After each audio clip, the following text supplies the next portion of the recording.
Chers amis, bonjour. Merci d'être fidèles à ce rendez-vous hebdomadaire. Alors, avant de commencer cette conférence consacrée à l'Irak, la grande erreur de l'Amérique, j'ai deux petites annonces à vous faire. L'une concernant Odeya. Vous savez que ces conférences sont gratuites, ça a été le choix d'Odeya, et moi je fais ça bénévolement, qu'il n'y ait pas d'ambiguïté. Mais tout ça coûte un petit peu de sous à Odeya, si donc certains d'entre vous pouvaient avoir la gentillesse de contribuer financièrement, même à une hauteur modeste, ce serait très gentil pour Odeya, qui évidemment, par les temps qui courent, souffre économiquement, parce que vous vous doutez bien que les agences de voyage, leur chiffre d'affaires depuis 3 mois est égal à 0. Donc c'est pas facile pour eux. Donc c'était la première petite annonce que je voulais vous faire. Et la deuxième qui me concerne, sachez, pour ceux qui sont membres de clubs, d'associations, que je donne des conférences régulièrement dans toute la France et que je me déplace volontiers, à mes frais, là où on m'invite. Donc n'hésitez pas, si vous pensez que ça puisse intéresser les gens que vous côtoyez dans les associations, clubs, paroisses ou autres, que vous pouvez fréquenter. Voilà. Alors, aujourd'hui, donc, nous allons parler de l'Irak. L'Irak est la grande erreur de l'Amérique. Pourquoi la grande erreur de l'Amérique? Eh bien, parce que en 2003, il y a eu une invasion décidée par le président des États-Unis de l'époque, George Bush Jr. Et cette invasion, qui devait n'être qu'une formalité, a eu des conséquences absolument considérables sur le plan géopolitique. On ne s'en est pas rendu compte tout de suite, mais au fil des ans, vous savez, la géopolitique, c'est le temps long qui compte, c'est pas le temps court.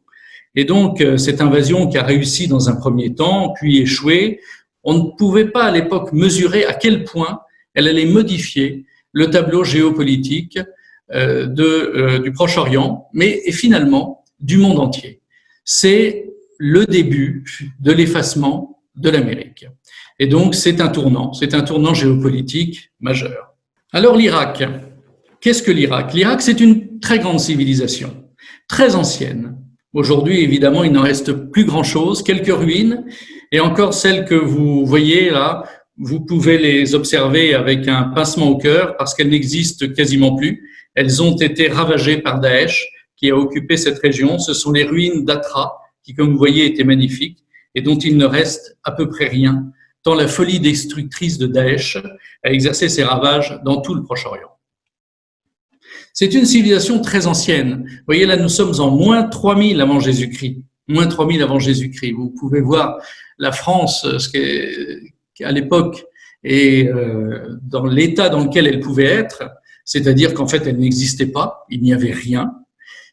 Mais lorsqu'on regarde le Proche-Orient actuel, l'Égypte, la Mésopotamie, eh bien, il y avait déjà des villes, il y avait déjà une civilisation qui était beaucoup plus avancée que la nôtre. C'est vraiment là l'aube de la civilisation. Et si on poursuit un petit peu, c'est l'invention de l'écriture. Il y a eu les hiéroglyphes en Égypte, il y a eu l'écriture cunéiforme en Mésopotamie. Vous vous rappelez sûrement de vos cours quand vous étiez petit, quand nous étions petits, on se rappelle de ça. Je ne sais plus si c'était en CM2, en 6e, en 5e. C'était d'ailleurs généralement un petit peu ennuyeux, la Mésopotamie. Mais pourtant, on a eu tort de ne pas nous y intéresser plus parce que Assur, Ninive, Byblos, Tyr, tout ça sont des villes qui ont des millénaires d'histoire. Et donc, la Mésopotamie, d'où est issu directement l'Irak actuel, c'est vraiment un des berceaux de notre civilisation. Ensuite, toute cette région, on l'a vu avec la Turquie la semaine dernière, a été occupée par l'Empire ottoman. Il y a eu dans un premier temps les cavaliers d'Allah, les cavaliers arabes venus de l'Arabie saoudite actuelle, du désert d'Arabie, qui ont conquis toute cette région aux dépens de l'Empire byzantin. Et puis les Arabes eux-mêmes ont été ensuite dominés par les Ottomans, venus du nord, venus de l'Asie mineure, de la Turquie. Et donc pendant des siècles, toute cette région, la Syrie, la Jordanie, l'Irak actuel, le Liban actuel, et puis la Terre Sainte, la Palestine, ont été occupés par l'Empire ottoman. Cet empire, on l'a vu la semaine dernière, a été très dominateur dans toute la Méditerranée et sur une partie de l'Europe, sur tout le Proche-Orient, et puis il est entré en décadence. Et cette décadence va prendre fin avec sa disparition lors de la Première Guerre mondiale.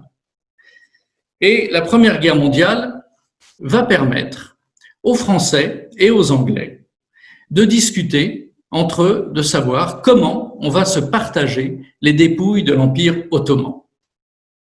Alors certains ont essayé de provoquer des révoltes arabes et de créer l'indépendance de certains pays. Laurence d'Arabie y contribuera beaucoup. Cet officier anglais qui, pour lutter contre la Turquie, allié des Allemands, je le rappelle, pendant la Première Guerre mondiale, va lever la révolte dans les tribus arabes en leur promettant l'indépendance. Promesse qui sera vite oubliée par le gouvernement anglais et par le gouvernement français. Et donc, en 1916, deux diplomates se rencontrent. Sykes pour l'Angleterre, un aristocrate très officier, très spécialisé sur les problèmes du Proche-Orient, et Georges Picot pour la France, diplomate également spécialiste du Proche-Orient. Il s'agit de savoir qui va dominer quoi. Alors, l'expression est restée fameuse, ils vont tracer une ligne dans le désert. Cette ligne que Daesh, après, essaiera de supprimer, et supprimera d'ailleurs, dans un premier temps, au moment de la proclamation de l'État islamique en 2014. On y reviendra tout à l'heure. Et donc, ces discussions entre Français et Anglais, qui seront longues et compliquées, vont aboutir au fait que la France aura une influence sur la Syrie, par voie de conséquence sur le Liban, parce que le Liban, à l'époque, n'était pas identifié comme étant un pays susceptible d'avoir son indépendance, mais comme une province de la Syrie. D'ailleurs, les Syriens ont toujours beaucoup de mal à reconnaître que le Liban puisse être un pays et autre chose qu'une province syrienne. La France a eu également, vous le voyez en bleu marine, une influence sur le sud de la Turquie, et notamment cette région de la Cilicie qui comportait encore de nombreux chrétiens. Les Anglais, eux, se sont réservés l'Irak actuel et la Jordanie, ce qui deviendra la Jordanie. La Terre Sainte que vous voyez à gauche, en jaune, la Palestine, est devenue une zone internationale parce que les Français et les Anglais n'ont jamais pu se mettre d'accord pour savoir qui allait avoir un mandat sur la Palestine. Et c'est pour ça d'ailleurs qu'à cette époque, il y a eu la fameuse déclaration Balfour de cet Anglais qui, pour contourner la difficulté créée par l'obstination française à ne pas se laisser faire par les Anglais, eh bien, il a proclamé la nécessité de créer un État juif où tous les Israélites du monde entier pourront se regrouper. Ils espéraient ainsi dominer cet État israélite auquel cet État devrait sa naissance, évincer les Français et continuer à dominer la région. La suite de l'histoire a prouvé que les choses ont été un peu plus compliquées que ça pour les Anglais. En attendant, ces accords Sykes-Picot de 1916 vont ensuite être entérinés, d'abord en 1918, dans les discussions extrêmement dures qu'il y aura entre l'Angleterre et la France, représentées par Clémenceau, et ensuite par la Société des Nations qui donnera mandat à la France et mandat à l'Angleterre pour exercer leur domination sur ces pays. Alors maintenant, on va aller plus spécifiquement sur l'Irak. Et quand on pense à l'Irak, on pense évidemment à Saddam Hussein. Alors Saddam Hussein, je ne l'ai pas représenté en militaire, bien qu'on le voit souvent en militaire, mais en costume-cravate. Pourquoi? Parce qu'à l'origine, Saddam Hussein, contrairement à la famille Assad, par exemple, en Syrie, ce n'est pas par un coup d'État militaire qu'il est arrivé au pouvoir. C'est par un parti politique. C'est important d'avoir ça en tête. C'est-à-dire que dans les années 30, 40, 50, il y a eu tout un mouvement intellectuel d'Arabes comportant aussi bien des chrétiens que des musulmans qui voulaient l'émancipation des pays arabes. On a appelé ça le panarabisme. Donc, ils voulaient se débarrasser des puissances coloniales. Il y a notamment un chrétien très célèbre qui s'appelait Michel Aflaq, qui a beaucoup développé cette théorie. Et ils ont créé un parti qui s'est appelé le parti Baas. B2AS. Et ce parti Baas, dont Saddam Hussein était un dirigeant, a permis à Saddam d'arriver au pouvoir et de devenir président de la République d'Irak en 1979. Un de ses premiers actes, ça va être, on l'a vu un petit peu au moment de la conférence sur l'Iran, de déclarer la guerre à l'Iran. Il a décidé d'attaquer l'Iran, mais il ne l'a pas décidé tout seul. Il l'a décidé encouragé par les puissances occidentales, car, on l'a vu, la révolution islamiste de 1979 avec l'ayatollah Khomeini que nous avions chaleureusement accueilli chez nous, à Naufle-le-Château, eh bien, cette révolution islamique avait fini par inquiéter les pays occidentaux, se demandant si, en lâchant le Shah d'Iran, il n'avait pas commis une erreur majeure, et cet État islamiste, dirigé par l'ayatollah Khomeini, ne leur disait rien qui vaille. Qui plus est, il y avait beaucoup de pétrole, il y a toujours beaucoup de pétrole en Iran, et laisser de telles richesses d'hydrocarbures aux mains d'islamistes incontrôlables, ça inquiétait beaucoup les pays occidentaux. Ils n'avaient qu'à s'en prendre qu'à eux-mêmes, entre parenthèses, mais bon, le mal était fait. L'ayatollah Khomeini était au pouvoir, et d'ailleurs ses amis enturbanés lui ont succédé, et le régime, quoi qu'en disent les Américains ou d'autres observateurs occidentaux, de mon point de vue, n'est pas prêt de tomber. Donc, pourquoi ne pas provoquer une guerre et demander à l'Irak de faire un effort et d'envahir l'Iran en échange d'aide occidentale, de débouchés pour son pétrole, de partage des richesses avec des Occidentaux, et une aide occidentale majeure, importante. Et Saddam Hussein s'est laissé prendre à ces sirènes. Il avait aussi sous-estimé l'armée iranienne. Il pensait qu'après l'épuration terrible dont elle avait fait l'objet, puisque des milliers d'officiers de l'armée du Shah d'Iran avaient été éliminés, et donc il pensait ne faire qu'une bouchée de l'Iran et envahir une partie de ce pays et donc faire une extension territoriale. En réalité, il a été bloqué assez vite parce que, comme les Occidentaux, il avait sous-estimé une chose, c'est que l'Iranien est terriblement nationaliste et que même s'il n'est pas chiite fondamentaliste, il est chiite en général, mais même s'il n'est pas fondamentaliste et même s'il n'aime pas les ayatollahs qui le dirigent et qui obligent sa femme à porter un voile dans la rue, eh bien, il ne va jamais accepter que les Irakiens envahissent son pays. On va régler notre linge sale en famille, mais ce ne sont pas des Irakiens qui vont nous expliquer ce que nous devons faire. Et donc, les Iraniens se sont battus farouchement. Il est vrai aussi avec des méthodes d'enrôlement de jeunes gens qui ont été envoyés à la mort d'une façon parfaitement cynique. Mais globalement, les fronts ont tenu, et d'ailleurs le front irakien aussi a tenu. Donc, cette invasion a échoué, et pendant 8 ans, l'Irak de Saddam Hussein s'est usé à essayer d'envahir l'Iran pour rien.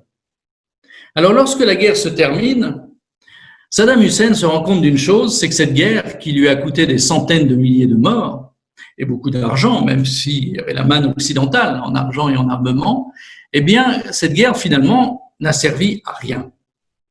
Alors, il a voulu se payer. Il a voulu se payer, non pas sur la bête iranienne, puisqu'elle était intacte, mais sur le Koweït. Prudent, Saddam Hussein en parle quand même à l'ambassadeur américain. Il le convoque, il discute et il lui dit, voilà, moi tout de même, dans toute cette affaire, j'aimerais savoir si le Koweït, ce tout petit pays minuscule, mais plein de pétrole et donc plein de promesses, si je peux, il a dû le dire de façon un peu plus délicate, mais en gros, l'envahir et l'annexer. L'ambassadeur américain, comme tous les ambassadeurs, ne dit ni oui ni non, dit qu'il va consulter, mais que pourquoi pas. En tout cas, il ne ferme pas la porte. Et Saddam Hussein, imprudemment, prend cette non-fermeture de porte pour, finalement, un accord, un blanc-seing. Et il va envahir le Koweït. Et ça va être le début des ennuis. Vous voyez ces deux photos. La première, en haut, vous voyez, c'est l'allée, Koweït City, tout va bien. Les troupes irakiennes rentrent dans ce pays qui n'a pas d'armée, qui a très peu d'habitants et qui n'est juste qu'un gigantesque baril de pétrole. Ça ne devrait pas exister, d'ailleurs, le Koweït, en réalité. Et à gauche, vous voyez le retour. Et dans l'intervalle, il s'est passé quoi? Ben, il s'est passé l'intervention américaine qui a ravagé l'armée irakienne. Ils ont un tout petit peu hésité. Ces Américains, se disant, bon, Saddam Hussein, l'Irak, qu'est-ce qu'on fait? Oui, mais le Koweït, c'est quand même, est-ce qu'on tire un trait sur le Koweït? Et comme toujours, c'est l'Arabie Saoudite et le Qatar, qui sont deux pays influents par leur richesse, qui sont des grands débouchés en armement, ce sont les plus grands acheteurs d'armes du monde. Et donc, c'est eux qui ont dit c'est inacceptable que ce Saddam Hussein envahisse le Koweït. Pourquoi l'Arabie Saoudite et le Qatar étaient si hostiles? Tout simplement parce que Saddam Hussein n'était pas un islamiste, ça n'était pas un fondamentaliste. Et donc, il n'était pas aimé. Bien sûr, il était musulman, sunnite, il allait à la mosquée. Bon, les Saoudiens auraient pu se dire, d'ailleurs, il est sunnite, on va en faire notre, on va accepter finalement ce dirigeant un peu trop laïque à notre goût, mais il est sunnite dans un pays majoritairement chiite. Or, vous savez que les Saoudiens et les Qataris sont des sunnites islamistes acharnés et détestent les chiites. Pour eux, c'est vraiment pire que tout. Ce sont des hérétiques qu'il conviendrait d'éliminer. Et donc, ils ont vu un petit peu trop à courte vue. Ils se sont dit vraiment, ce Saddam Hussein, ce n'est pas un bon musulman, et donc on ne peut pas accepter qu'il envahisse le Koweït, où nous aimons bien l'émir du Koweït, qui lui est un bon musulman. Donc, ils vont faire pression sur les Américains, et les Américains vont se dire, après tout, puisque l'Arabie Saoudite nous le demande, par ailleurs, Saddam Hussein a fait beaucoup de déclarations anti-israéliennes, donc les Israéliens sont inquiets de cette puissance de l'armée irakienne, qui sort de 8 ans de conflit non gagnés, c'est vrai, mais où ils ont acquis quand même une expérience, ils ont des armes dernier cri, et donc les Américains décident de mettre fin à la plaisanterie, et pas n'importe comment. C'est-à-dire que le problème, c'est pas comme en Afghanistan, où il y a des montagnes partout. Là, c'était un grand désert. Et donc, vous imaginez bien que pour l'aviation américaine, ça a été le tir au pigeon, en quelque sorte, dans ce désert qui est devenu un cimetière de chars, le cimetière de l'arme blindée de Saddam Hussein. Alors, après, les Américains sont allés un petit peu plus loin, ils ont bombardé l'Irak, ils l'ont bourré de sanctions, mais c'était George Bush père, donc président des États-Unis de 89 à 93. Une autre raison pour laquelle il avait lancé cette offensive, c'est qu'il était encore dans le vieux monde, dans les raisonnements du vieux monde, comme on dit. On aime beaucoup aujourd'hui cette expression-là. Mais il n'avait pas compris que le peuple américain avait changé. Donald Trump l'a très bien compris, c'est pour ça qu'il a été élu. Et George Bush, père, ne l'avait pas compris, et c'est pour ça qu'il a été battu en 93, malgré sa victoire nette et sans bavure. Parce que contrairement à la deuxième invasion de 2003 avec George Bush, fils, eh bien, cette première invasion, qui n'était pas vraiment une invasion, d'ailleurs c'est pour ça que ça a marché, avait parfaitement réussi. Les objectifs de guerre ont été atteints, l'armée de Saddam Hussein a dû évacuer le Koweït, son arme blindée a été détruite, vous rentrez chez vous, on va vous abreuver de sanctions pour vous apprendre à vous être mal conduit, et puis tout va bien. Et George Bush était persuadé qu'avec cette opération militaire, avec cette victoire facile, sous couvert toujours de droits de l'homme, là, il est vrai en l'occurrence que l'invasion du Koweït était une violation flagrante d'un pays voisin, et donc, sous couvert de protection d'un pays, somme toute, allié des Occidentaux, ce qu'était le Koweït, George Bush s'était dit, ça va aider à ma réélection. Erreur fatale. Il n'avait pas compris une chose, c'est que les Américains, ces conflits très lointains, depuis le Vietnam, le premier vrai tournant, c'est le Vietnam qui avait été un traumatisme immense, parce que là, des dizaines de milliers d'Américains sont morts au Vietnam, ce qui n'est pas du tout le cas, évidemment, en Irak. C'est pour ça qu'après le Vietnam, ils étaient passés à ce concept de guerre à 0 mort. Donc on bombarde, et le moins possible de fantassins au sol. Comme ça, on a très peu de morts, comme ça, l'opinion américaine est contente. Oui, tout ça peut marcher, simplement, le petit fermier blanc du Middle West, j'aime bien cette expression parce qu'elle représente le socle de l'électorat de Donald Trump. Eh bien, lui, il en a rien à faire. Déjà, le Vietnam, ça l'intéressait pas. Mais enfin, bon, il y avait le communisme, l'Union soviétique, ça l'inquiétait un peu. Et puis, les communistes, ils aimaient pas ça. Donc, ils pouvaient à la rigueur comprendre, même si ça s'est très mal passé. Mais au-delà de ça, une fois que le communisme est mort, mais qu'est-ce qu'on a besoin d'aller là-bas?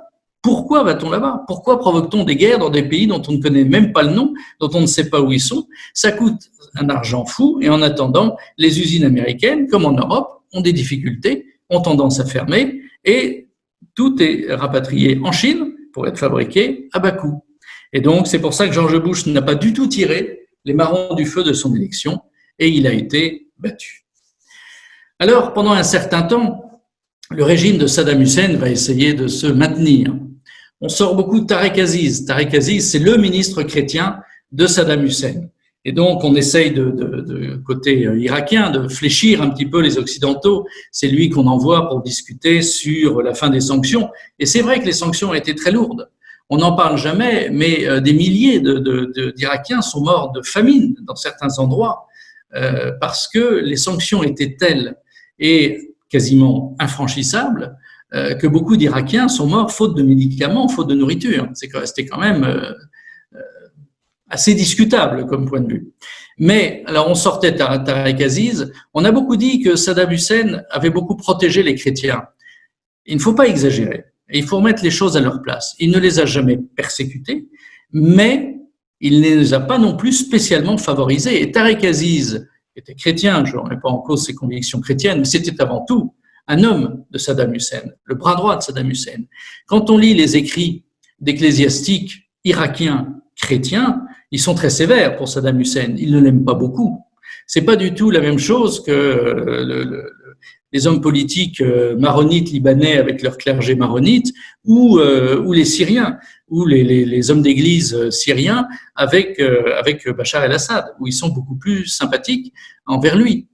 En Irak, ça n'a jamais tout à fait été le cas. Donc, ce mythe de Saddam Hussein, protecteur des chrétiens, il faut pas trop, de mon point de vue, l'entretenir parce qu'il est très exagéré. Et il y a un certain nombre d'endroits où les chrétiens étaient régulièrement humiliés, mais c'est vrai, rien à voir avec les islamistes, rien à voir avec Daesh, aucun n'était assassiné parce qu'il était chrétien. Au fond, ça n'est déjà effectivement pas si mal. Alors, malgré tout, il va y avoir un tournant. Et c'est le tournant dont je vous parlais en introduction, qui est absolument fondamental. Après les deux mandats de Bill Clinton, il y a eu George Bush fils. Et George Bush fils a décidé, comme on dit aux États-Unis, de finir le job. Il a considéré que son père, en n'envahissant pas totalement l'Irak et en laissant Saddam Hussein au pouvoir, avait commis une erreur.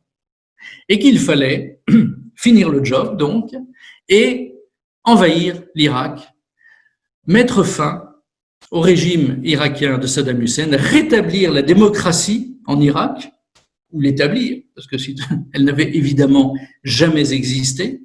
Tout ça avec une méconnaissance du Proche-Orient quand même assez flagrante, on va le voir tout à l'heure. Et donc, il projette, sous couvert, premièrement, de Saddam Hussein finançant le terrorisme international, et deuxièmement, d'armes de destruction massive qu'aurait possédé Saddam Hussein, George Bush Jr. prévoit d'envahir l'Irak. On est juste après, le 11 septembre, et donc ceci explique cela. Le 11 septembre 2001, comme vous savez, 4 Boeing, dont 2 s'écrasent sur les Twin Towers. C'est la grande humiliation du peuple américain. Et George Bush se dit, il faut faire quelque chose, il faut que je montre que je réagis. Alors, dans un premier temps, il envahit l'Afghanistan. Bon, c'était pas volé parce que l'Afghanistan hébergeait Al-Qaïda. C'est Al-Qaïda, vous savez, qui a fait le 11 septembre, et non pas Daesh qui n'existait pas. Donc Al-Qaïda, c'est le mouvement d'Oussama Ben Laden. Et donc ce mot d'Al-Qaïda que personne ne connaissait avant le 11 septembre va devenir célèbre dans le monde entier, et il est établi que Ben Laden, bien qu'il ait un peu voyagé, il est saoudien d'origine, il a été dans les Balkans, donné un coup de main aux islamistes bosniaques contre les Serbes, ça n'a dérangé personne. Et puis, il a été à cheval entre l'Afghanistan et le Pakistan. Pakistan, grand allié des États-Unis, qui a tranquillement hébergé pendant des années Ben Laden. C'est d'ailleurs là qu'il a été après assassiné par les forces spéciales américaines, et de très nombreux de ces hommes qui, armés par la CIA contre les Soviétiques, étaient dorénavant devenus riches et fort bien armés. Donc, cette opération Afghanistan, très bien, mais c'était une petite opération et en plus, ils ont raté Ben Laden. Alors, George Bush s'est dit, il en faut plus. Il en faut plus et au fond, en Irak, là, il y a un méchant. Et il y a un méchant à double point de vue. Il n'est pas aimé de mes alliés saoudiens et qataris. Il est détesté de mon allié, qui est plus que mon allié, qui est mon fils spirituel, Israël. Et donc, c'est l'occasion de remettre un pied au Proche-Orient, parce que c'est vrai que dans le sud, avec l'Arabie Saoudite, on a un allié, on a des bases tout le long du Golfe Persique face à l'Iran, mais finalement, en regardant bien, le Liban, la Syrie, l'Irak, l'Iran, il y a là tout un croissant, eh bien, qu'on ne maîtrise pas. Or, il faut le maîtriser. Et donc, il faut qu'on remette un pied au Proche-Orient.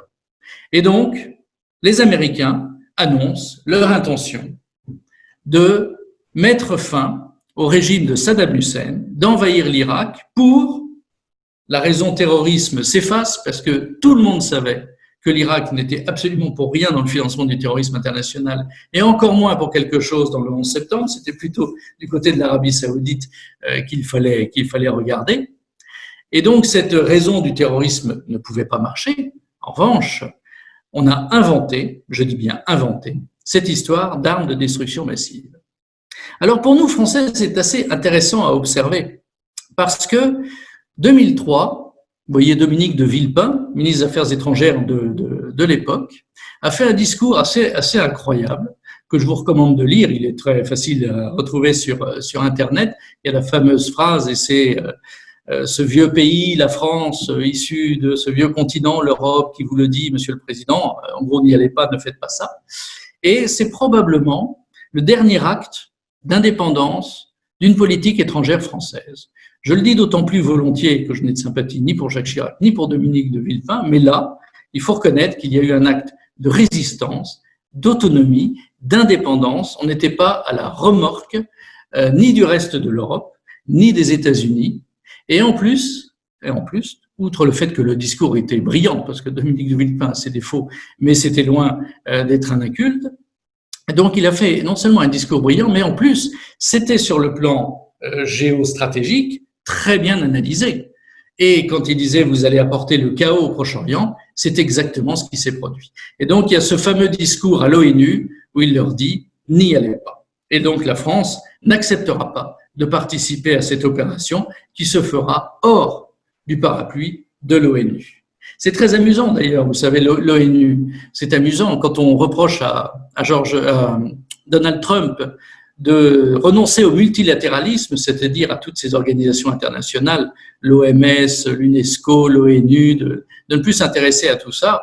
Mais l'ONU, franchement, à quoi ça sert? Parce que si elle donne son accord pour une invasion américaine, tout va bien, on est content, on envahit le pays. Si elle donne pas son accord, les Américains y vont par le truchement de l'OTAN. Alors on se demande à quoi ça sert. Quoi qu'il en soit, Dominique de Villepin fait son discours, un discours brillant, qui est écouté par les Américains d'une façon qu'on pourrait qualifier d'assez maussade. Vous voyez George Bush à gauche qui a un air perplexe, et vous voyez au milieu la secrétaire d'État américaine, la brillante Condoleezza Rice, qui, on peut le dire avec euphémisme, fait quelque peu la tête. Pour la petite histoire, derrière George Bush, vous avez tout en haut à gauche cet homme moustachu qui fait également la tête, qui est Steve Bannon.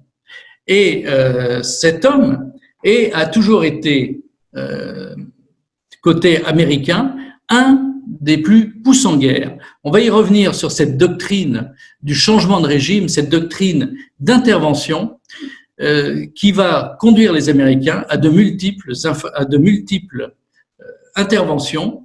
Et c'est cet homme que Donald Trump, après, prendra comme conseiller et qu'il a renvoyé il y a quelques mois, car cet homme voulait également envahir l'Iran, après on va envahir l'Irak. Et comme Donald Trump n'avait pas du tout l'intention d'envahir l'Iran, il l'a remercié. Et alors le point d'orgue de ces débats à l'ONU, le point d'orgue, c'est ce pauvre général Powell. Colin Powell, c'était l'homme de la première invasion américaine. C'était un brillant général qui avait fait une carrière exceptionnelle et qui était le patron de l'armée américaine.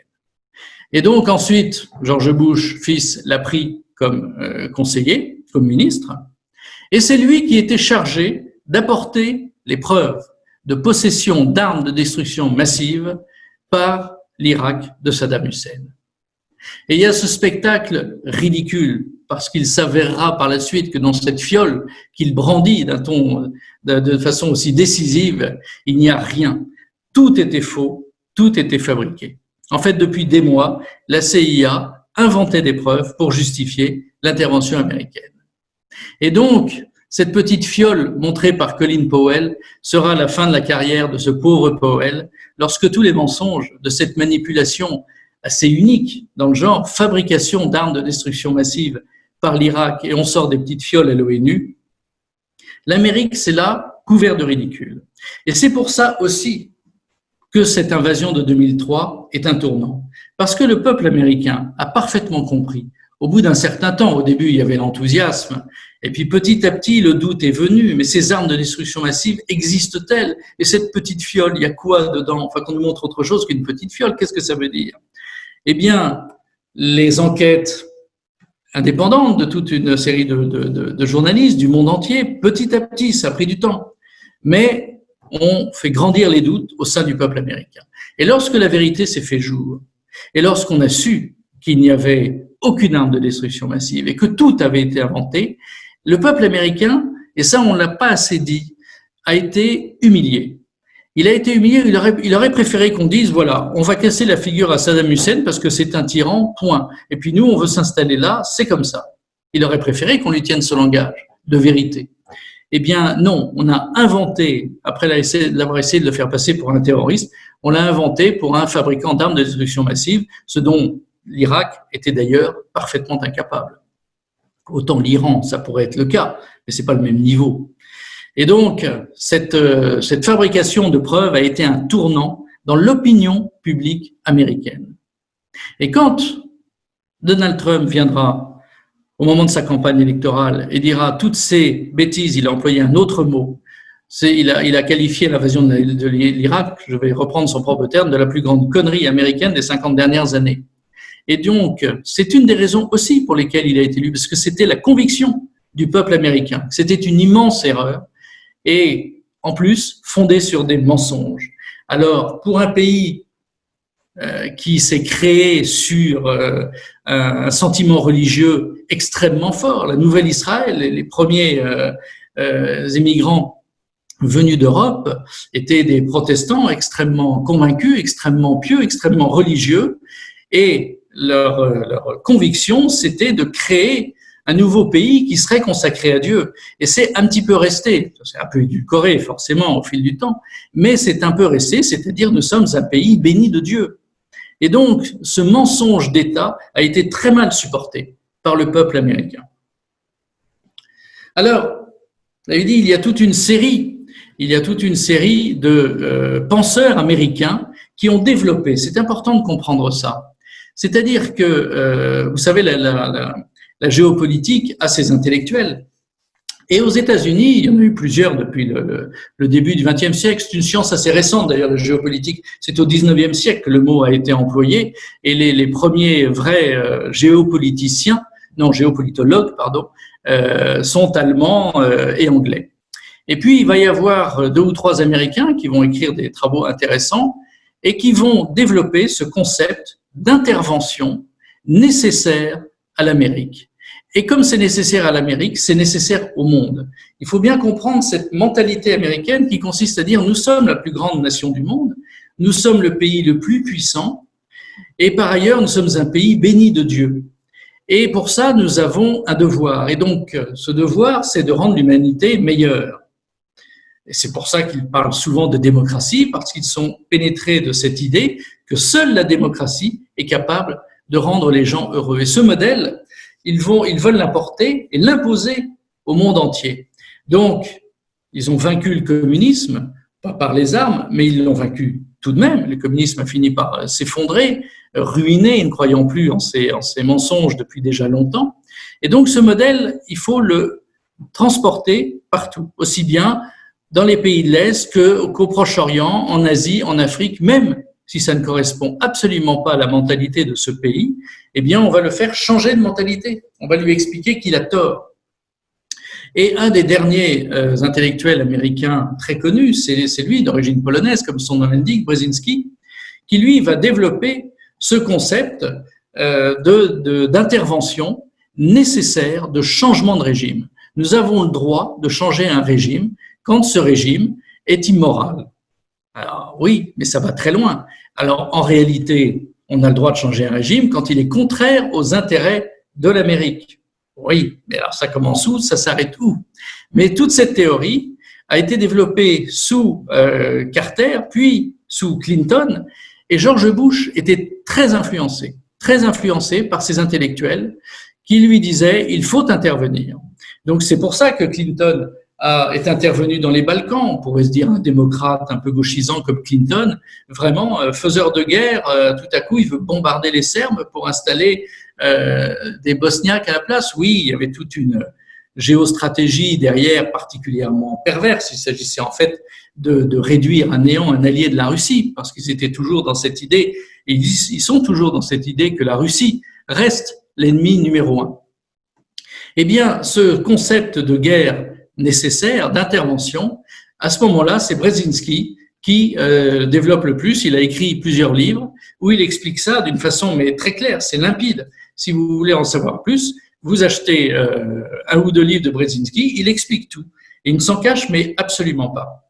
Et c'est donc dans ce concept, dans cette idée que l'Amérique lance son aviation qui, évidemment, ne fera qu'une bouchée de l'armée irakienne. Donc, l'invasion a été, en 2003, extrêmement facile. Un petit épisode comme ça, pour nous détendre en passant. Le musée de Bagdad, qui était un très beau musée, parce que forcément, on est en Mésopotamie, vous vous rappelez. Et donc, il y a des vestiges mésopotamiens de plusieurs millénaires. Vous voyez à droite, c'est cette admirable sculpture d'un lion dévorant un homme et qui figurait sur le trône d'un des rois mésopotamiens. Et à gauche, vous avez le pillage du musée de Bagdad avec un soldat américain qui, décontenancé, regarde ça. Ce qui est très intéressant quand on creuse le pillage du musée de Bagdad, il a été parfaitement organisé par les Américains. C'est ça qui est incroyable. Et je vous assure que c'est vrai, ce n'est pas du complotisme ce que je vous fais. L'armée américaine était à 2 pas du musée. Il y avait des chars qui étaient en position pas loin et le pillage a eu lieu le plus tranquillement du monde avec des hommes de main qui sont arrivés par dizaines, qui ont dévalisé ce musée. Et ensuite, pendant des années, on a retrouvé partout, dans le monde entier, mais notamment beaucoup aux États-Unis, des vestiges qui, pour certains, n'avaient pas de prix, issus de ce pillage du musée de Bagdad. Et la plus grande église évangélique américaine a été compromise dans ce scandale. Ça a fait un drame aux États-Unis, parce que là aussi, le pays qui est censé donner l'exemple et qui pille le musée du pays qu'il vient d'envahir, on dirait, après tout, la frise du Parthénon se trouve bien au British Museum, parce que Lord Elgin a volé les frises du Parthénon. Mais là, c'est un État qui a institutionnalisé cela. Et donc, lorsque l'Église évangélique américaine va inaugurer son grand musée des différentes civilisations du monde entier, eh bien, quand des experts vont arriver et vont dire ça vient du musée de Bagdad, il va falloir qu'ils rendent tout piteusement et tout est reparti au musée de Bagdad. Il y a même un journaliste américain qui s'est fait prendre à l'aéroport avec dans ses poches des statuettes mésopotamiennes. Il y avait un immense trafic qui était né. Bon, c'était une petite parenthèse et donc l'histoire vaut la peine d'être contée. Alors, les ennuis vont ensuite commencer pour nos amis américains. Le patron de l'Irak, c'est lui, Paul Bremer. C'est lui qui est chargé, par George Bush, d'organiser l'occupation de l'Irak par les États-Unis. Alors, que font-ils? Ils font d'abord une erreur majeure, immense, que nous allons tous, nous aussi, payer très cher. Ils vont licencier les vaincus. Ils vont en fusiller un certain nombre. Saddam Hussein, comme vous le savez, finira lui-même par être pendu. dans des conditions quand même qui n'honorent pas les États-Unis. Et par ailleurs, tous les membres du parti Baas, le parti dont Saddam Hussein était issu, tous les cadres du parti sont licenciés, c'était des fonctionnaires finalement. Et surtout, tous les officiers, tous les sous-officiers, tous les soldats qui étaient membres du parti Baas, tous licenciés sans un sou. Et donc, ils rentrent chez eux, ils n'ont plus un centime. Terminé. Pas de travail. Ils ne sont pas prêts d'en retrouver. En plus, pour la plupart, ils sont sunnites. Parce que vous savez, l'Irak, c'est un pays chiite de par sa population. Et vous avez à peu près 70% de chiites en Irak. Eh bien, malgré ça, c'était le sunnite Saddam Hussein qui était au pouvoir. Donc les Américains, dans leur souci démocratique, on va faire des élections et on va voir qui va gagner. Et donc, on en parlait lors de la première conférence sur l'introduction générale au Proche-Orient, on ne vote pas dans ces pays-là comme on vote en France ou en Occident. On va voter, nous, pour un candidat de droite, de gauche, mais là-bas, c'est pas du tout le sujet d'être de droite ou de gauche. On va voter pour un candidat chiite ou pour un candidat sunnite. C'est comme ça que ça marche. Et c'est pour ça que la démocratie appliquée à ces pays-là, c'est un peu compliqué. C'est pas dans les livres qu'on l'apprend. Et donc, évidemment, les chiites étant majoritaires, ils ont gagné les élections, la belle affaire. Donc, sont arrivés au pouvoir toute une série de chiites, un président, des ministres. Qu'ont-ils fait? Ils ont fait comme les sunnites avant, pas de changement. C'est-à-dire qu'ils ont persécuté les autres et ils se sont enrichis. En quelques mois, les Américains ont mis sur pied un régime totalement corrompu qui s'est discrédité à peu près tout de suite et qui a commencé à exercer des représailles terribles sur les sunnites, qui, il est vrai, leur en avait fait bien voir avant. Le régime de Saddam Hussein avait persécuté les chiites, bien sûr, dont il se méfiait beaucoup, forcément, ils étaient majoritaires. Il avait su aussi en amadouer certains en les corrompant. Et par ailleurs, les Kurdes au nord étaient régulièrement persécutés par Saddam Hussein, qui s'en méfiait énormément. Il ne voulait pas leur donner l'autonomie. Donc, on se retrouve avec un Irak qui a un nouveau régime chiite, avec des sunnites renvoyés chez eux, sans argent, mais étant militaires et ayant l'expérience des combats. Et alors, qu'est-ce qui se passe? Il arrive ce qui devait arriver, c'est-à-dire que ces sunnites qui ont des armes, il y a des armes absolument partout, il n'y a plus d'armée irakienne. Alors forcément, tout le monde vend les armes, tout le monde les achète. Et vous avez là le premier vrai djihadiste du Proche-Orient. Parce que Oussama Ben Laden est le premier grand djihadiste, mais lui, il a exercé ses talents essentiellement en Afghanistan. Et donc, le premier au Proche-Orient, c'est lui, Zarqawi. Zarqawi, qui sera célèbre dans le monde entier, c'est même devenu une expression, je me rappelle à l'époque, jusqu'à sa mort en 2006, fais pas ton Zarqawi, quand on disait quelqu'un exagérait ou était trop rigoriste. Et donc, ce Zarqawi, c'est un Jordanien. C'est un Jordanien qui va rejoindre l'Irak et qui va créer les premiers maquis islamistes contre l'occupation américaine. Et pour les Américains, c'est le début des ennuis. Tout s'était bien passé, et là, ils découvrent une guérilla qui n'est plus dans le désert, parce que dans le désert, c'était facile, mais là, la guérilla urbaine. Rien n'est plus compliqué que la guérilla urbaine. Et donc, les Américains, d'une promenade de santé, se retrouvent dans un bourbier dont ils n'arrivent pas à sortir. Et donc, l'opération zéro mort se finit par une opération à plusieurs milliers de morts. Et vous avez presque tous les soirs le peuple américain qui voit ces images de soldats américains tués dans les rues de Mossoul, par exemple, là où la communauté sunnite est très forte. Et donc, vous avez des quartiers entiers que l'armée américaine ne contrôle plus. Ils ne peuvent pas les raser à l'aviation, ils le font de temps en temps, mais enfin, il y a beaucoup de civils, donc ça va être une émeute générale si ça continue. Et vous avez une ville qui s'appelle Falloujah, qui devient, cette ville, le symbole de la résistance islamiste irakienne avec Zarqawi à sa tête. Ils mettront 3 ans à l'avoir, Zarqawi. Ils le tueront en 2006. Ils l'auront eu, mais ils y mettront du temps. Et dans l'intervalle, les Américains ont perdu environ 4 à 5 000 hommes tués, sans compter les milliers et les milliers de blessés. Et donc ça, c'était pas du tout prévu. Et ça va aller plus loin, ça va aller plus loin. L'histoire de l'État islamique naît de l'invasion américaine. Il faut bien être conscient de ça.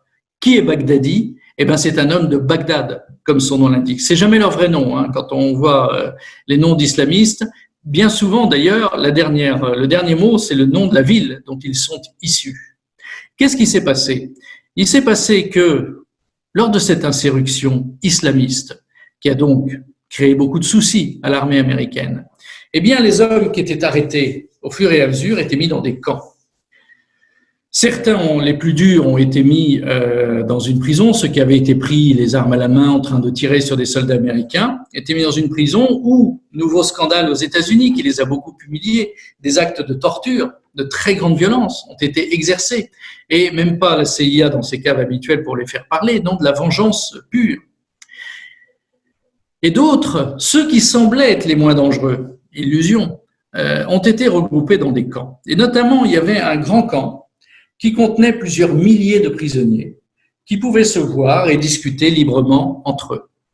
Et c'est là, dans ce camp, que se fait la fusion, en quelque sorte intellectuelle, en tout cas amicale et politique, entre les islamistes purs et durs, non pas Zarqawi parce que lui est mort, mais Baghdadi, toute une série d'islamistes et d'autres qui n'avaient pas vocation à devenir islamistes, qui sont ces fameux anciens officiers de l'armée irakienne, licenciés par Paul Bremer et par l'administration américaine. Dehors, messieurs. Eh bien donc, ils ont pris les armes, petit à petit. Tout ça se passe sur une période, disons 2003-2010, grosso modo. Et donc, il passe pour certains plusieurs années dans ce camp. Et puis un jour, il y a une amnistie et les Américains, dans un geste de réconciliation, obligent le pouvoir chiite à libérer tous ces braves gens. Et tous ces braves gens, que vont-ils faire? Eh bien, ils vont créer l'État islamique. Et l'État islamique, proclamé en 2014, va très vite connaître un succès absolument considérable. Il va s'étendre en Syrie, il va s'étendre en Irak. Et donc, la ligne dans le désert dont je vous parlais tout à l'heure, la ligne de Sykes et Picot, eh bien, vous la voyez là, c'est la frontière entre la Syrie et l'Irak. Symboliquement, en fait, géographiquement, il n'y avait pas grand-chose. Il y avait un petit fossé, des petits monticules, c'était de toute façon une passoire, cette frontière. Eh bien, cette frontière, ils vont symboliquement l'effacer. Ils vont faire passer des bulldozers sur les petits monticules et ils vont proclamer l'État islamique du Levant, avec objectif Syrie, Irak, en effaçant les frontières, pour restaurer le califat. Il faut bien comprendre ça, l'État islamique, c'est la restauration du califat, car depuis la chute de l'Empire ottoman, les musulmans sont orphelins d'un califat, c'est-à-dire d'un pouvoir temporel, c'est-à-dire d'un territoire qui va s'étendre, qui doit s'étendre sur les ruines de l'ancien Empire ottoman. Et c'est particulièrement important d'avoir l'Irak qui, dans leur esprit, n'existe pas vraiment, et la Syrie, parce qu'en Syrie, il y a Damas, et que Damas était la grande capitale de cet empire musulman, mais Bagdad l'a été aussi. Tout le monde connaît le califat de Bagdad, et après, ça a été le califat de Damas. Ce sont donc deux grandes villes symboliques, mais qui s'appellent Syrie ou Irak, peu importe. Ce qu'il faut, c'est qu'il y ait là-dessus la charia, la loi musulmane qui s'applique. Et donc, comme vous voyez sur cette carte, le territoire possédé par l'État islamique va grandir à très grande vitesse. Alors, il y a beaucoup de désert là-dedans. Donc, la zone que vous voyez tout à fait à gauche, la grande zone urbaine en orange, c'est celle qui est toujours possédée par l'armée syrienne, même au pire moment. Et à droite, c'est pareil. Lorsque les Irakiens vont se rapprocher tout à fait à droite de Bagdad, lorsque l'État islamique va se rapprocher de Bagdad, là, l'armée américaine va intervenir pour les bombarder et les arrêter parce qu'il n'y a plus d'armée irakienne. Elle est en pleine débâcle. Et donc, cette création de l'État islamique, il faut bien voir que c'est la conséquence, mais directe. C'est même pas une des causes, une des conséquences indirectes. C'est directement la cause de l'invasion en Irak. Ce sont les licenciés, en quelque sorte, et l'insurrection islamiste qui a fait sa jonction, les anciens militaires de Saddam Hussein et les islamistes qui font leur jonction pour créer l'État islamique.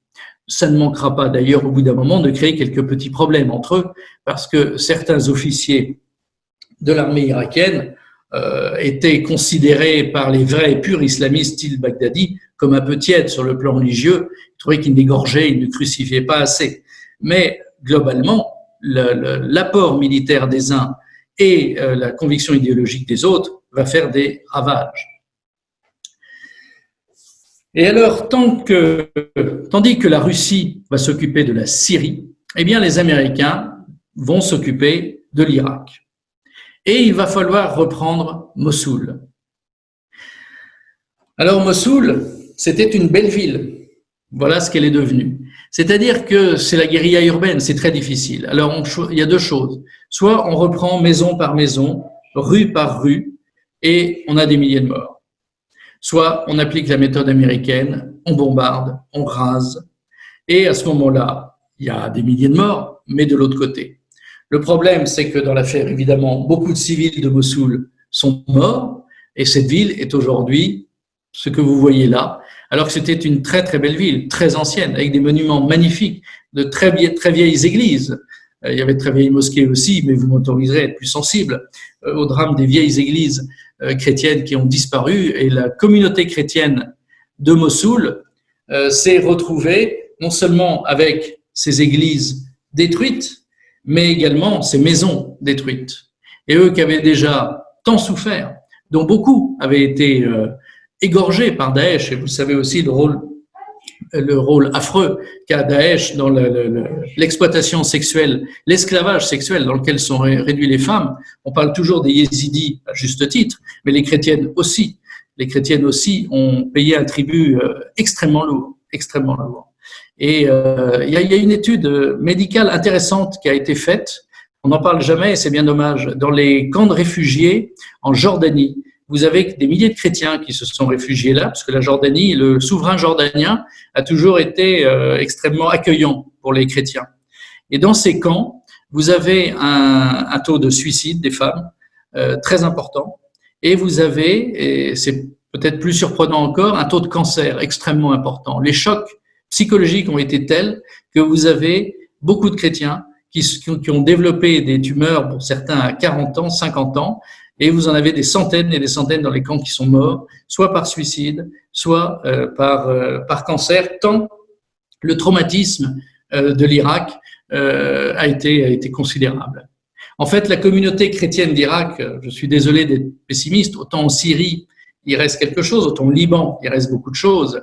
La communauté chrétienne d'Irak a été détruite.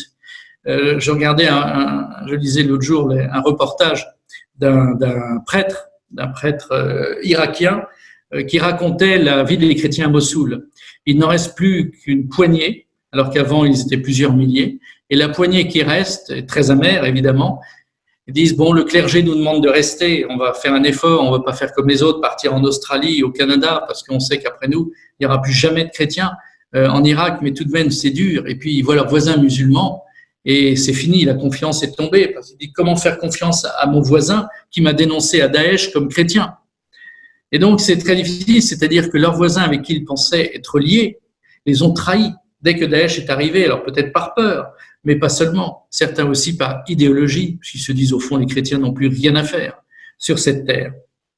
Et donc cette invasion de 2003, avec son cortège de combats, ça a été aussi rue par rue à la fin, parce que les Irakiens, figurez-vous, ont protesté auprès des Américains en disant maintenant ça suffit, vous n'allez pas raser toute la ville, eh bien nous on va la reprendre et on va combattre les islamistes.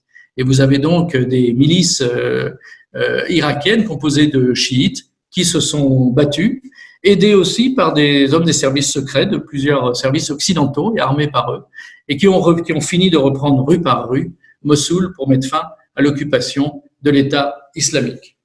L'État islamique n'a pas seulement réduit en esclavage sexuel les femmes, il n'a pas simplement égorgé et crucifié tout ce qu'il pouvait, il a aussi détruit l'art, parce que l'art, par définition, c'est l'intelligence, et Daesh est un ennemi de l'intelligence. Plus sérieusement, c'est parce que c'est avant Mahomet, et que puisque c'est avant Mahomet, ça n'a aucun intérêt. Alors ça va assez loin, parce que Mahomet meurt en 632. Alors là, vous vous rendez compte, si on les met dans le Colisée à Rome, il y a plus de Colisée. Ça devient très, très compliqué.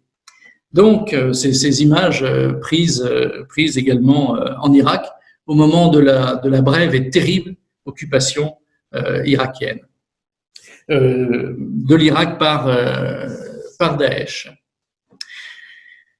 Alors tout ça, c'est une tragédie. Pourquoi vous ai-je dit que c'était un tournant au-delà de la tragédie? C'est un tournant parce que c'est le début non pas du déclin américain, parce qu'il avait déjà commencé. Il faut toujours être dans le temps long. Aujourd'hui, l'Amérique est encore la première puissance du monde. Je pense que ça ne durera pas et que, au fil des ans, la Chine va lui damer le pion. Elle restera une grande puissance, mais il y a tout de même un déclin. Mais au-delà de ce déclin, il y a surtout un changement de mentalité. C'est-à-dire que les Américains ne veulent plus être les gendarmes du monde. Vous connaissez cette expression. Pendant longtemps, on dit c'est nous, c'est notre devoir. Le Rudyard Kipling, vous savez, quand il voulait défendre la colonisation dans les années 1900, parlait du fardeau, le fardeau de l'homme blanc. Il disait c'est notre fardeau parce que c'est notre devoir d'aller civiliser les populations noires d'Afrique. Eh bien, idée extrêmement discutable sur le fond, évangéliser, peut-être civiliser, je sais, on n'a pas toujours civilisé en réalité. Et on n'a pas apporté que du bien, mais pas que du mal non plus. Je ne veux surtout pas tomber dans le sanglot de l'homme blanc. Je pense que la colonisation a eu ses vertus, mais les ministres de la Troisième République qui envoyaient l'armée à certains endroits avaient des vues purement mercantiles, on le sait bien, et pas seulement du fardeau de l'homme blanc pour civiliser et évangéliser, on le sait bien. En tout cas, ce rôle de gendarme du monde qu'a eu l'Amérique, elle ne veut plus l'avoir. Et c'est ça le tournant fondamental, parce que elle doutait déjà. Mais finalement, l'Afghanistan, après tout, ça permettait de lutter contre l'Union soviétique. Bien, évidemment, il y a eu le 11 septembre 2001 qui a été un choc psychologique, même si militairement ça n'a pas de conséquences, mais qui a été un choc psychologique. L'Amérique doutait un petit peu, et c'est l'Irak qui va la faire basculer dans le refus de ce rôle, en disant mais pourquoi fait-on tout ça? En fait, le monde entier nous déteste. Et puis qu'est-ce qu'on a fait en Irak? Ça a servi à quoi tout ça?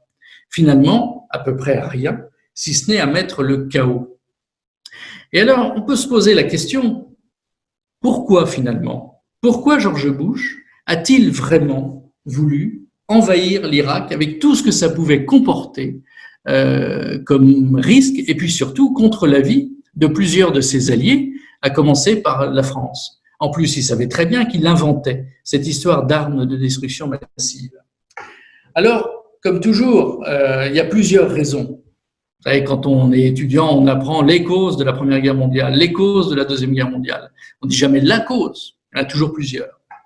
Donc, il y en a forcément plusieurs pour l'Irak. Alors, on a avancé le pétrole. L'Irak a beaucoup de pétrole, ils veulent mettre la main sur le pétrole. Oui, tant mieux si l'Irak a du pétrole pour l'envahisseur, mais on n'envahit pas l'Irak, on ne monte pas toute cette opération pour le pétrole, sachant que de toute façon, l'Arabie saoudite est là pour le pétrole, le Qatar est là pour le gaz, ce sont des alliés fidèles, et puis eux, de toute façon, s'ils bougent, ils vont se prendre l'aviation américaine sur eux, et donc il n'y aura pas de problème. Donc, il n'y a pas de véritable problème d'approvisionnement en pétrole. Bon, c'est bien de contrôler le pétrole irakien, mais ça ne suffit pas. Et puis, il faut rétablir la démocratie. Oui, mais ça, c'est quand même aussi un petit peu auparavant. Plus sérieux, on détruit un pays à peu près stable et un dictateur dangereux que Israël déteste. Ça, c'est une réalité qui a compté aussi. C'est-à-dire que le lobby israélite aux États-Unis, qui est extrêmement puissant, a beaucoup poussé à cette invasion. Mais il y a peut-être une raison principale qui est développée justement par Brzezinski et par tous ces géopolitologues, et on n'en parle pas assez de ça. C'est une histoire purement géopolitique, qui consiste, il faudrait une conférence spéciale, on aura peut-être l'occasion l'année prochaine d'en poursuivre d'autres, et de se pencher sur la façon dont l'Amérique voit le reste du monde. Ce qu'il faut, c'est contrôler le monde. Et cette idée, qui prévaut moins aujourd'hui avec Donald Trump, mais qui prévalait à l'époque de George Bush. Cette idée passe notamment par le Proche-Orient et par l'Europe. Pourquoi? Parce que l'Afrique, c'est un enjeu secondaire dans cette doctrine géopolitique. L'Amérique est parfaitement sous contrôle. Quelquefois, il y a des petits ratés comme au Venezuela actuellement, mais globalement, l'Amérique est sous contrôle. Ce qui n'est pas sous contrôle et ce qui ne sera jamais sous contrôle, c'est la Russie et la Chine. Et ça, c'est embêtant parce que la Russie, ce plateau que les géopolitologues appellent le Heartland, c'est-à-dire le pays au cœur, qui est immense, plus grand pays du monde, qui est à la fois sur l'Europe et sur l'Asie, a une position géostratégique supérieure aux autres, y compris supérieure à l'Amérique, qui pourtant a une grande fenêtre sur l'Atlantique, une grande fenêtre sur le Pacifique, ça n'est pas rien. Mais cet immense plateau qui est à la fois en Europe et à la fois en Asie, si en plus il s'allie avec la Chine, et si tout au moins il n'est pas ennemi avec la Chine, et pour peu qu'il devienne ami avec l'Inde, c'est un gros problème parce que ça fait une immense partie du monde qui n'est plus sous contrôle. Donc, comme ce risque est réel, on ne contrôle plus la Chine depuis 1900. L'Inde, c'est terminé depuis l'indépendance, et ça c'est terminé à tout jamais depuis 1947.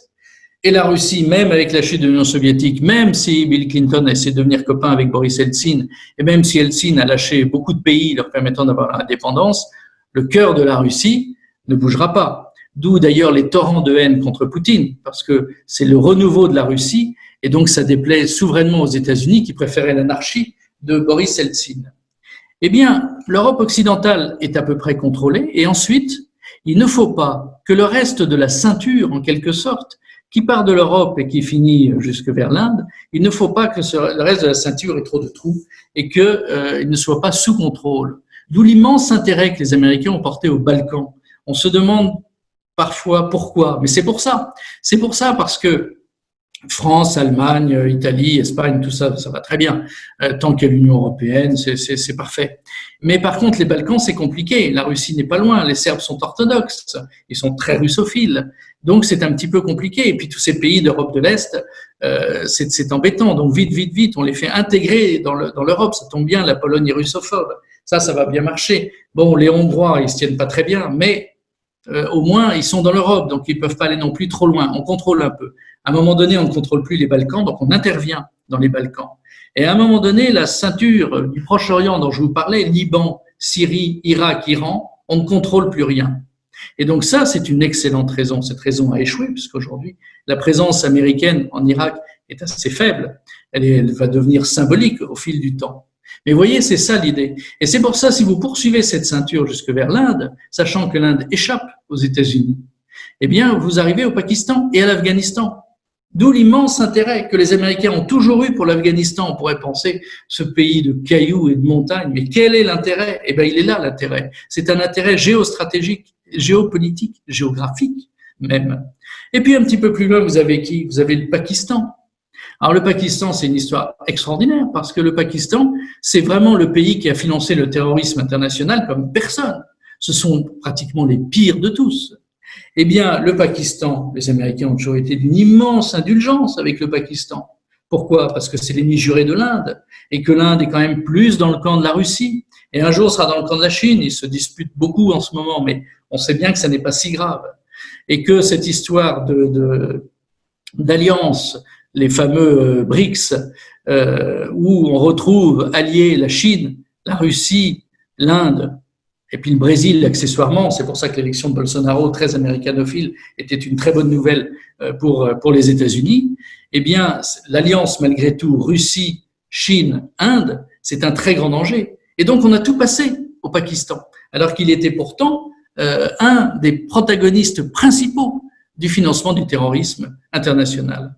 Voilà le fond de l'affaire. Voilà pourquoi les Américains se sont autant intéressés aux Balkans et au Proche-Orient, et au Pakistan, et à l'Afghanistan. On a en quelque sorte la clé de l'affaire avec l'affaire irakienne.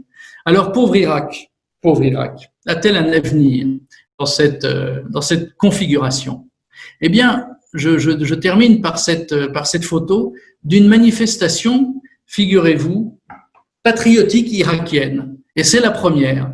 C'est-à-dire que les Irakiens qui sont très majoritairement chiites ont fait l'automne dernier de très grandes manifestations qui ont été réprimées dans le sang. Il y a eu des milliers et des milliers de morts.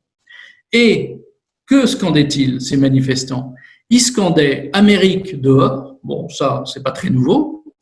Mais encore que les chiites doivent leur pouvoir aux Américains, on pourrait penser que non, ils en ont assez de l'occupation américaine. Mais surtout, l'Iran dehors. Alors ça, c'est tout à fait nouveau. Des grandes manifestations de chiites, sont toujours des chiites qui manifestent, parce que les chrétiens, malheureusement, il n'y en a quasiment plus. Et les sunnites, ils sont tellement compromis avec Daesh que quand ils sortent, il leur arrive souvent des mauvais sorts. Et donc, les sunnites qui même étaient favorables à ces manifestations n'ont pas osé y participer. Donc, ce sont des manifestations chiites où on dit l'Iran dehors. L'Iran, le grand-père chiite, en quelque sorte, le plus grand pays du monde chiite. C'est-à-dire que là, on a assisté à l'automne dernier, ça a été noyé dans le sang, mais ça reviendra. On a assisté aux premières grandes manifestations patriotiques irakiennes. Et en cela, moi, je trouve que c'est une bonne nouvelle, parce que tous ces pays qui manipulent d'autres pays, ça n'est source que de conflits, de malheurs et de guerres.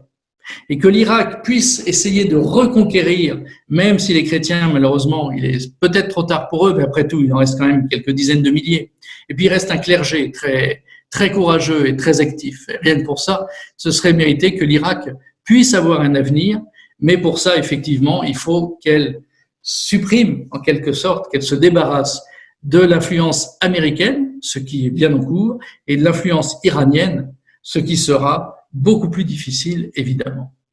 Merci pour tout. On se revoit donc la semaine prochaine pour la dernière conférence sur la Libye. La Libye, ne croyez pas que ce soit secondaire, la Libye, bien qu'on quitte un peu le Proche-Orient pour l'Afrique du Nord, mais c'est fondamental. C'est aujourd'hui que les Turcs ont mis pied en Libye, que les Russes ils sont également, les Occidentaux regardent tout ça. Et donc, c'est très important ce qui se passe en Libye aujourd'hui. La Libye est devenue, sur le plan géopolitique, un enjeu absolument fondamental. Et donc, je compte sur votre présence amicale la semaine prochaine, mardi 18h, pour parler de la Libye. Merci beaucoup, merci de votre fidélité et à la semaine prochaine.